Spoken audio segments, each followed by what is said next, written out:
Assalamualaikum warahmatullahi wabarakatuh.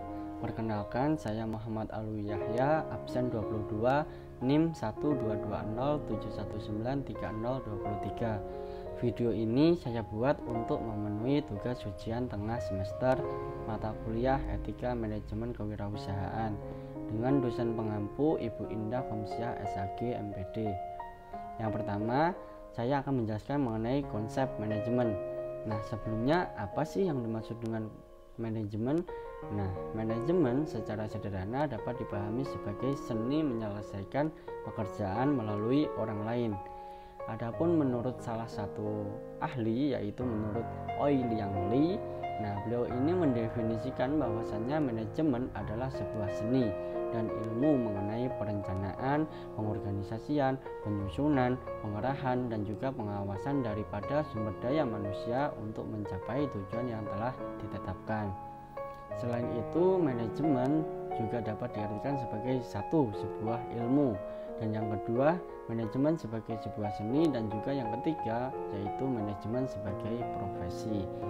Nah, jadi menurut saya manajemen dapat disimpulkan sebagai ilmu dan juga seni dalam proses mengatur ataupun mengelola terhadap sumber, unsur, ataupun komponen yang ada di dalam sebuah organisasi yang dilakukan untuk mencapai tujuan organisasi secara efektif dan juga efisien. Nah, manajemen memiliki 4 fungsi utama, yaitu planning, organizing, actuating, dan juga controlling. Nah, atau yang biasa kita kenal dengan singkatan POAC.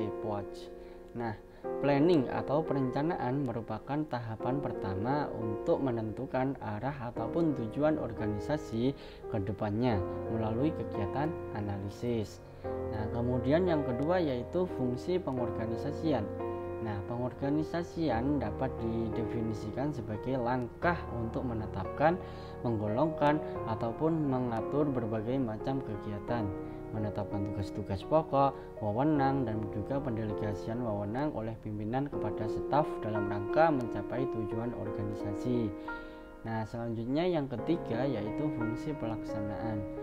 Fungsi ini dapat diartikan sebagai suatu proses pengimplementasian dari segala bentuk rencana, konsep, ide, gagasan yang telah dibuat dalam proses perencanaan yang dilakukan dalam rangka mencapai tujuan yang telah ditetapkan.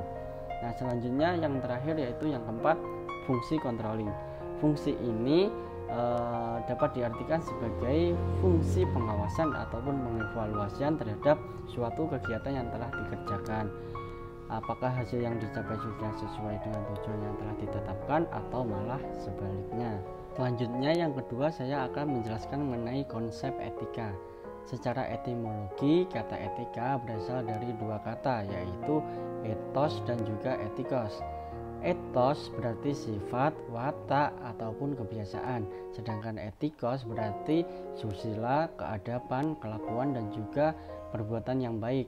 Adapun menurut salah satu ahli yaitu William C. Frederick dalam bukunya Al-Mudhafir, beliau mendefinisikan etika sebagai a set of rules that define right and wrong conducts, yang artinya seperangkat aturan yang menentukan pada perilaku benar dan salah. Nah, berdasarkan makna kata dan pendapat ahli tersebut, menurut saya etika dapat diartikan sebagai ilmu yang mempelajari tentang segala hal mengenai baik atau buruknya sifat manusia yang berkaitan dengan nilai-nilai, aturan, norma, serta tata cara hidup yang baik dan diwariskan dari satu orang ke orang lain ataupun dari satu generasi ke generasi yang lainnya. Nah, etika dalam Islam dikenal dengan sebutan ilmu akhlak. Ilmu akhlak dengan akhlak itu berbeda. Nah, ilmu akhlak adalah ilmu yang menerangkan tentang pengertian baik dan buruk, menjelaskan apa yang harus dilakukan manusia dalam hubungannya dengan sesamanya, menjelaskan tujuan yang seharusnya dituju oleh manusia dengan menunjukkan jalan untuk melakukan sesuatu yang seharusnya diperbuat. Nah, sedangkan akhlak yaitu perbuatannya. Nah, Islam memandang akhlak lebih penting dibandingkan ilmu. Hal tersebut dapat diketahui karena pada dasarnya Ilmu yang tidak disertai dengan akhlak yang baik tentu akan membawa ke arah kemudorotan atau bahaya. Oleh karena itu, penting bagi manusia untuk memiliki etika dalam urusan apapun. Karena pada dasarnya tanpa adanya etika, manusia tidak lebih dari binatang yang ada di hutan. Nah, adapun manfaat etika bagi manusia yaitu sebagai pembangun suasana yang kondusif di dalam tatanan masyarakat agar terhindar dari berbagai konflik yang kemungkinan terjadi. Yang ketiga, saya akan menjelaskan mengenai etika kewirausahaan dalam kehidupan sehari-hari. Nah, etika dalam kehidupan sehari-hari merupakan suatu hal yang melekat pada diri manusia. Hal tersebut dikarenakan manusia merupakan makhluk sosial yang selalu membutuhkan orang lain di dalam kehidupannya, walaupun sekedar mengobrol hal-hal yang bersifat basa-basi. Nah, etika tidak hanya berguna di dalam berinteraksi saja, melainkan berguna dalam kegiatan kewirausahaan. Penerapan etika kewirausahaan dalam kehidupan sehari-hari juga sangat penting untuk dilakukan, karena dengan menerapkannya di dalam kehidupan sehari-hari tentu secara tidak langsung akan membantu meminimalisir kesalahan ataupun pelanggaran yang terjadi di dalam berwirausaha.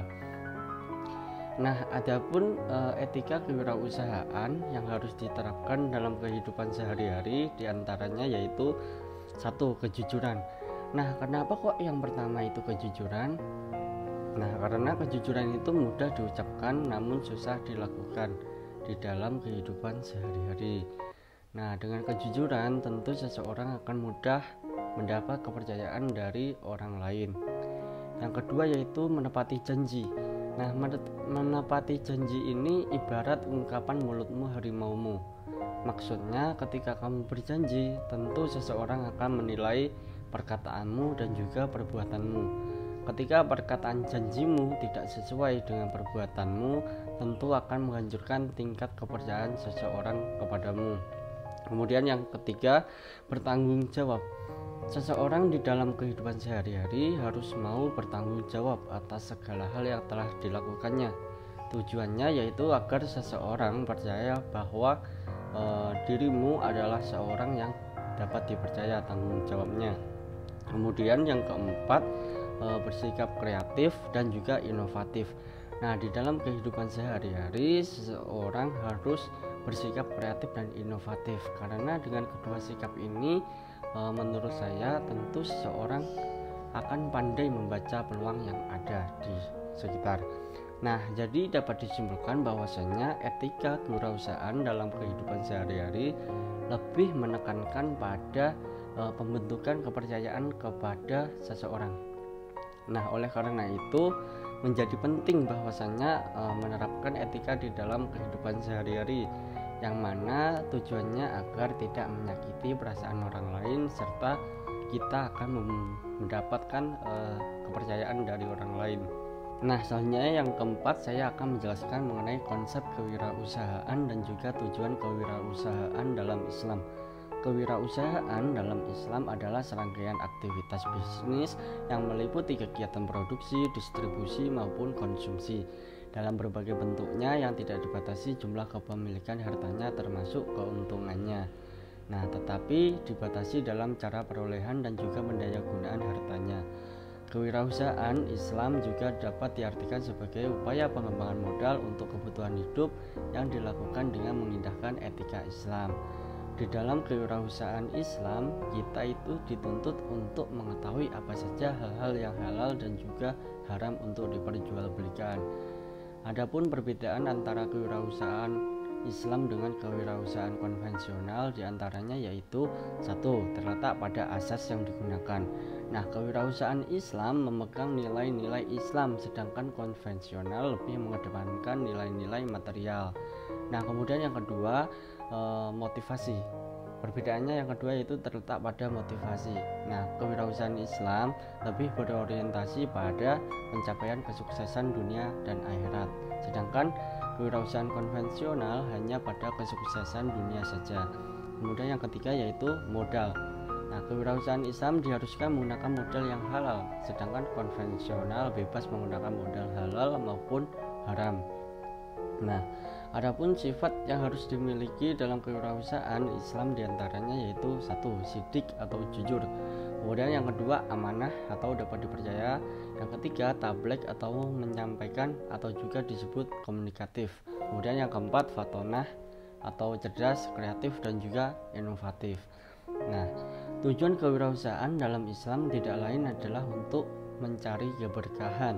Artinya semua tujuan yang telah ditetapkan dalam perusahaan tidak akan ada artinya jika tidak ada keberkahan di dalamnya.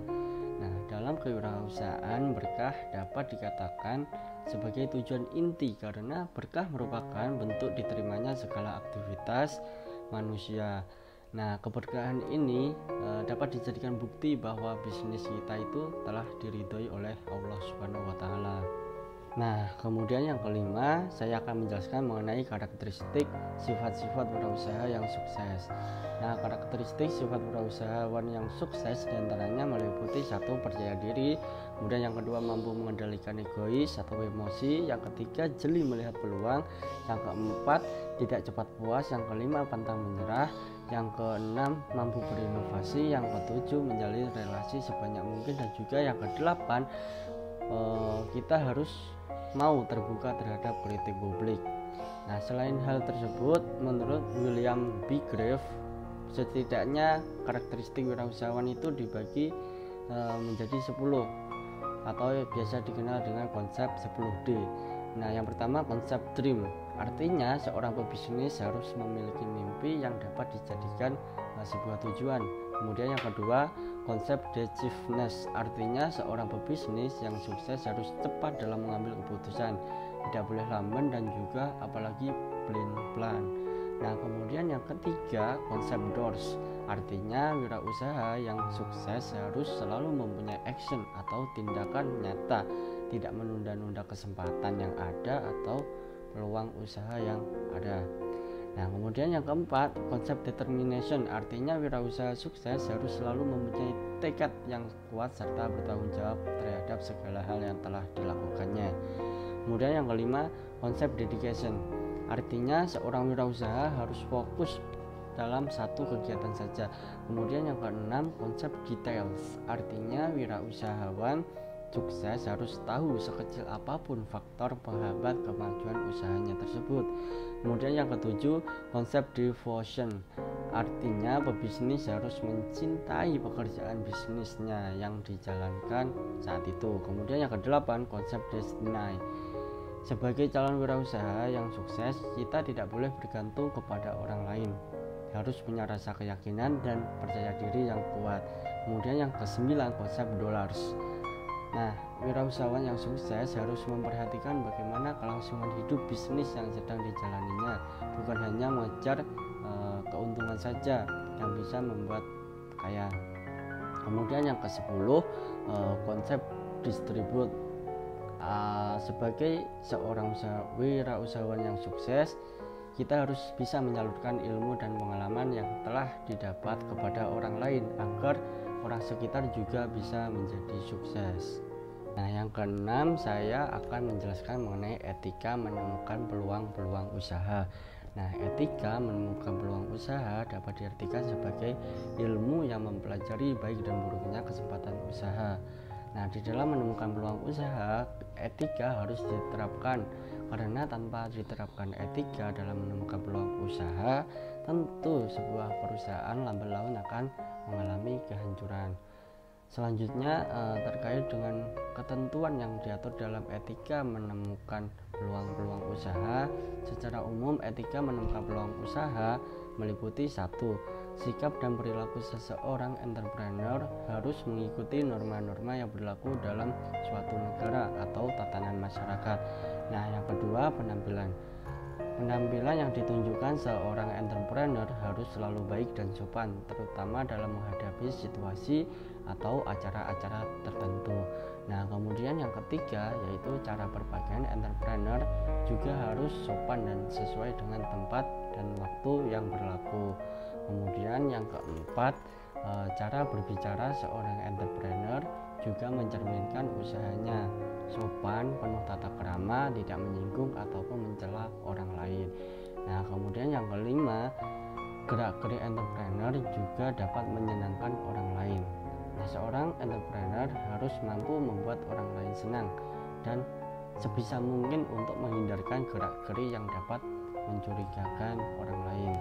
Kemudian secara khusus itu etika yang melekat pada diri entrepreneur dalam menemukan peluang usaha diantaranya meliputi 1. Kejujuran, yang kedua bertanggung jawab, yang ketiga menepati janji, yang keempat disiplin, yang kelima taat hukum, yang keenam suka membantu, yang ketujuh komitmen dan menghormati, dan juga yang kedelapan mengejar prestasi.